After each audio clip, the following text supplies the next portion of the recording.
అంటే ఈ ఘంటసాలపాలెంలో ఈ సత్యసాయి సేవా సమితి పెట్టి 60 సంవత్సరాలు దాటిందండి. అప్పటి వాళ్ళంతా వయోవృద్ధులైపోయారు. కొంతమంది శివైక్యమయ్యారు.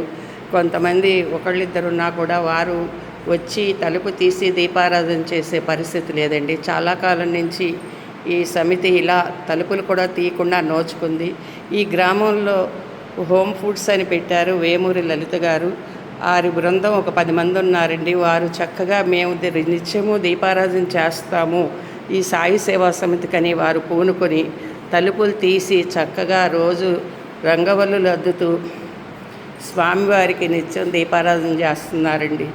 చక్కగా ఎంతో అదృష్టం కదండి. స్వామి వారికి ఆ ప్రేరణ కలిగించారు.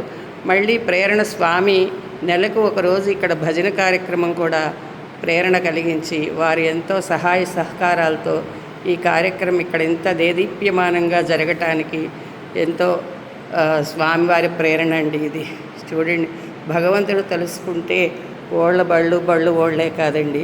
దగ్గర ఈ సమితి 10 సంవత్సరాలు అయింది దీపారాధనకు నోచుకోక.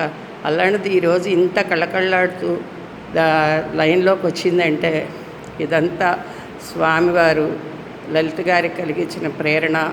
ఇక్కడ నిత్యము నెలకి ఒకరోజు భజన కార్యక్రమ సమితి వాళ్ళు ఒప్పుకోవటం, మవ సమితి వాళ్ళు, ఘంటసాల సమితి వాళ్ళు, ఒక్కలగడ్డ వాళ్ళు వచ్చి ఇక్కడ నెలకు ఒకరోజు మేము భజన చేస్తామనటం ఎంతో మదాహం, ఎంతో ఆనందం, ఎంతో అమృతదాయకం అండి. ఇదంతా కూడా సాయి భగవాన్ ప్రేరణ.